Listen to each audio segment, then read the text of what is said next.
दुष्कर्म है, नया अपने बंधुओं को दंड देना धर्म।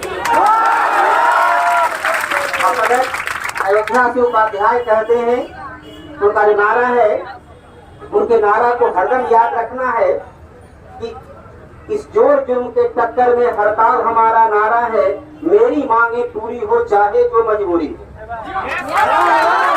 और जहाँ तक रहा कि सरकार का ये कहना कि हम अच्छे विद्यार्थी को प्राप्त नहीं कर पाए PR 1, 2, 3 में, तो क्या इससे उनको अच्छा विद्यार्थी मिल जाएगा?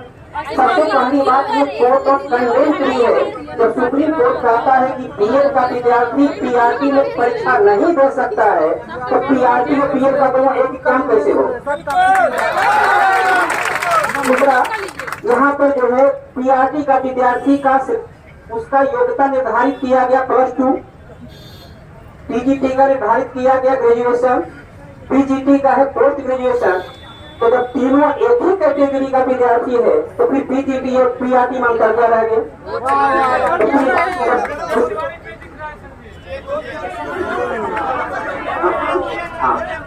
तो सबसे महत्वपूर्ण है कि यदि आपको योग्य विद्यार्थी चाहिए, हमको योगा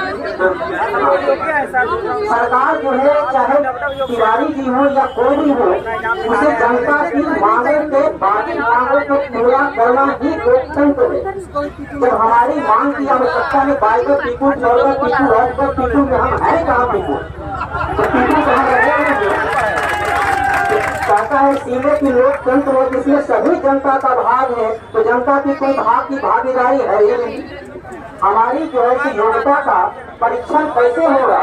यदि पॉलिटिकल साइंस या मैथ का विद्यार्थी को जीके में फेल कर दीजिएगा, तो उनको पास ही नहीं करेगा PT, तो PT पास ही नहीं करेगा, तो फिर योग विद्यार्थी योग शिक्षक कहाँ से आएगा? तो शिक्षक योग तभी होगा जब उसके विषय के अनुकूल आप दीजिएगा।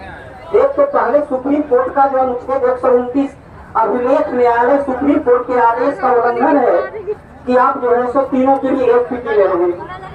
जब पहला PR 1, 2, 3 में योग विद्यार्थी के बाद इतना लगातार अध्ययन करके अपनी योग्यता को प्राप्त किया, तब उसको डिग्रेड करके आप नया रास्ता पर आ रहे हैं।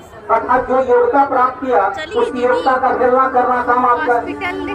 तो सरकार का उत्तरदायित्व यही है जो जनता के प्रति जागरूक हो, जनता की मांगों को पूरा करे। और भर्ती प्रक्रिया लोक प्रशासन का सबसे महत्वपूर्ण प्रक्रिया होता है। जब भर्ती प्रक्रिया में खामी होगी